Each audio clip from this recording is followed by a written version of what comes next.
السلام عليكم ورحمة الله وبركاته. ازيكم يا حبايب قلبي؟ عاملين ايه؟ يا رب تكونوا بخير وفي احسن حال.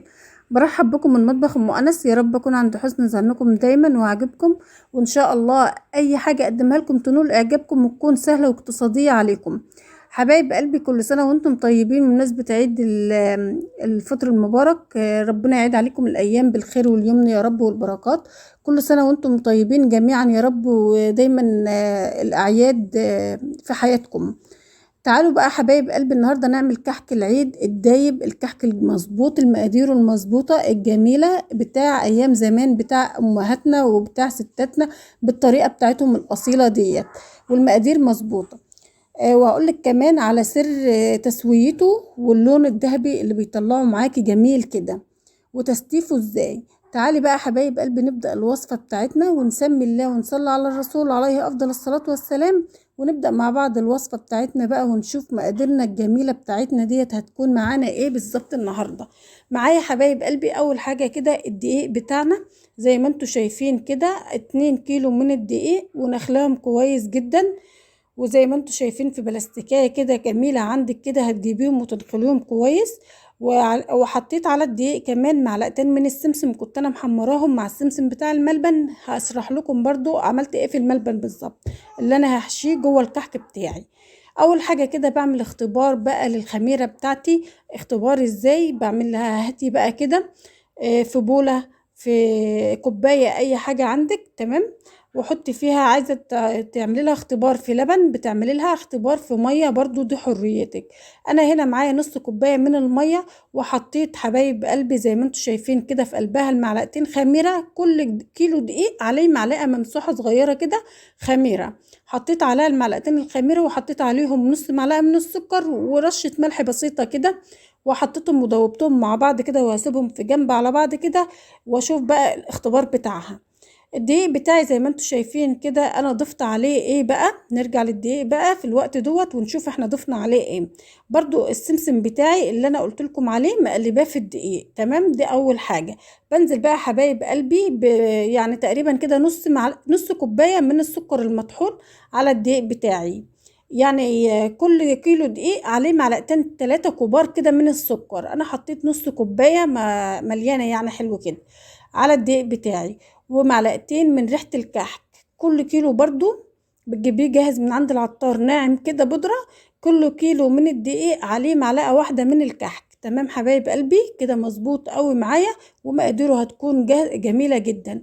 ومعايا واحد ريح الموز بيخلي الكحكايه بتاعته برضو ريحتها حلوه كده، وانت بتسويه الريحه بتقلب الشارع اصلا. وما شاء الله بيكون ريحته جميله جدا في قلب بيتك، وانت بتعملي كده حاجات حلوه لاولادك. كل سنه وانتم طيبين.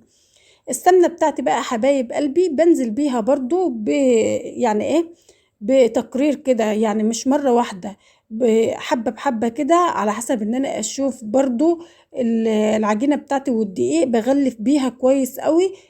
السمنه بتاعتي بنزل بقى حبه بحبه كده، ومقاديرها قد ايه اما انس لل2 كيلو الدقيق دمت. حبايب قلبي دي تبع حريتكم برضو. عايزه اقول لكم على حاجه، عايزين الكحكايه معاكم خشنه قوي، عايزينها ناعمه قوي، عايزينها متوسطه قوي، دي برضو هترجع لايه، لمقدار السمنه. تعالوا بقى حبايب قلبي اقول لكم انا عملته ازاي، وعملته المقدار السمنه بتاعتي معايا قد ايه لل2 كيلو دقيق دمت، وناعم ولا خشن ولا ايه بالظبط. انا حطيت كيلو و100 جرام من السمنة، يعني كل كيلو عليه 550 جرام من السمنة تمام. سمنة بلدي، سمنة نباتية، اي نوع سمنة انت عايزة تضيفيها ضيفيها. ديت برضو ايه، ما بتختلفش كتير، بس زي ما احنا فاهمين وعارفين بقى الحلويات والكحك والبسكوت بتاع العيد والريحة الجميلة اللي بتهف علينا ديت، يبقى لازم سمنة بلدي. مش هضحك عليكم واقولك حطيت سمنة بلدي انا كله، لا، انا اخدت كيلو بس بسمنة نباتية، وعليهم ال100 جرام من السمنة البلدي. بس خليت السمنة البلدي دخلت في العجينة بتاعتي عشان الريحة بتاعتي تكون جميلة جدا. زي ما انتوا شايفين كده حبايب قلبي، ضفت السمنة بتاعتي كلها وخلاص، ودوبتها في قلب العجينة الدقيق. يعني غلفت الدقيق كله بالسمنة بتاعتي زي ما انتوا شايفينه كده. ببدأ انا اشوف بقى الخميرة بتاعتي والاختبار بتاعها عمل ايه، فبلاقيها ما شاء الله معايا خمرت كده وارتفعت وبقت جميلة جدا وعملت فوم كده. فبنزل عليها بقى على العجين بتاعي كده بالخميرة بتاعتي اللي في قلبها طبعا السكر والملح بتاع العجين. تمام، وادوبها كويس قوي في العجين كده. وفي الوقت ده حبايب قلبي ببدأ بقى ان انا اضيف المية بتاعتي او الحليب بتاعي على حسب رغبتك انتي وعلى حسب الكحكاية بتاعتك هتعيش عندك قد ايه بالظبط. لو هتعيش فترة طويلة عندك يبقى تقدري ان انت تعمليها بمية. المية بتطول عمر الكحكاية شوية. تمام. مش هتطول عندك بقى وهتتاكل على طول بسرعة يعني. يبقى الأحسن إن انت تعمليه في لبن يبقى غذا شوية يعني، فاهماني؟ في الوقت ده حبايب قلبي بشوف بقى العجينة بتاعتي وانا بنزل بمقدار المية واحدة واحدة كده، ما بنزلش بيها قوي كلها على بعضها يعني. بعمل لها اختبار، ولو لقيت العجينة بتاعتي تشققت من الجنوب زي ما انتوا شايفين كده وعملت الاختبار مخصوص معاكم، وانا عارفة ومتأكدة ان انا لسه هحط له مية، بس حابة ان هو اوري لكم التشققات اللي بتيجي في الجنب ديت مش عايزينها خالص. تمام، عشان ناخد عجينة ناجحة وكحكاية ناجحة ودايبة زي بتاعت اهالينا بتاع زمان، ام وامك وستك، تكون ما فيهاش تشققات خالص. حطيت بقى شوية لبن تاني او شوية مية على حسب ما انت هتضيفي بقى، وتعملي لها اختبار تاني زي ما انا وريتك كده، وما لقيتهوش معاكي شقة والعجينة بتاعتك ناعمة وطرية كده في ايديكي وحلوة، يبقى خلاص كده تمام. او عسل وسكر قوي هتسيبيه كده، ما انتش هتحطي له مية بقى. وكمان تنقشيها بالمنقاش اهي زي ما انا بوريلكم اهو، مره واتنين حبايب قلبي مع بعض، وانقشها بالمنقاش واشوف المنقاش هيشيل معايا عجينه ولا لا. لو ما شالش معايا عجينه زي ما انت شايفاه كده، يبقى العجينه بتاعتك ناجحه وما عادش محتاجه معاكي اي حاجه خالص. لو حسيتي ان العجينه بتطلع في المنقاش تعملي ايه؟ تضيفي شويه ميه او شويه لبن، ويا دوب بصوابعك كده بس تفركيهم وتدوبوهم في قلب العجينه بتاعتك دي. انما خلاص العجينه بتاعتنا جميله وجاهزه كده ان احنا بقى ايه، نكورها كده ونخليها جميله. بصوا في الوقت ده حبايب قلبي انا بمسكها اكورها كور كلها متساويه كده، على حسب برضو الكحكايه وحجمها معاكي هتكون انت عايزاه ايه بالظبط معاكي. تمام. انا عايزاها صغيره، انا عايزاها كبيره، براحتك خالص اعمليها الحجم اللي انت عايزاه. انا كده بعملها متوسطه، مش صغيره قوي ولا كبيره قوي، حباها انا كده. دي حريتي، حريتك انت برضو هتعمليها زي ما انت عايزاها.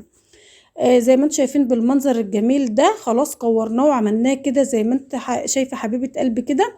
وخلاص بقى بتاخديه بقى وبتعملي له فحرة في النص جميلة كده، وتجيبي بقى الملبن بتاعك الجميل اللي انت جهزتيه. انا كده كنت مجهزة معاكم الملبن حبايب قلبي، بس المقطع منزلش الصراحة، تقريبا اتمسح او حاجة.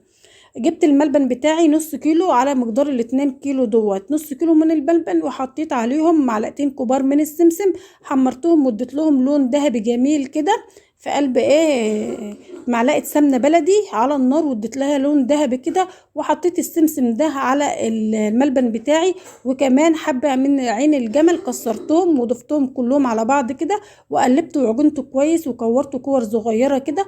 وبفحر بقى الكحكايه وبحط في قلبه وبنقشها بالمنظر الجميل ده.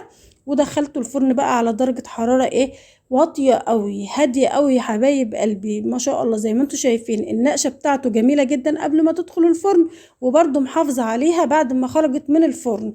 التسوية جميلة جدا واللون جميل ذهبي خالص اهو زي ما انتوا شايفين، ولونه والنقشة بتاعتي ما راحتش خالص. ليه؟ العجينة بتاعتي جميلة، واخدة المقادير المظبوطة، كل حاجة فيها ما شاء الله مظبوطة. يعني ايه؟ يعني ناعمة، يعني جميلة جدا، يعني نقشتها حلوة، يعني سواها حلو، يعني كل حاجة ما شاء الله جميلة. بألف هنا يا حبايب قلبي زي ما انتوا شايفين كده. اوعوا تنسوا بقى اللايك بتاعي والكومنت الجميل اللي بيبسطني.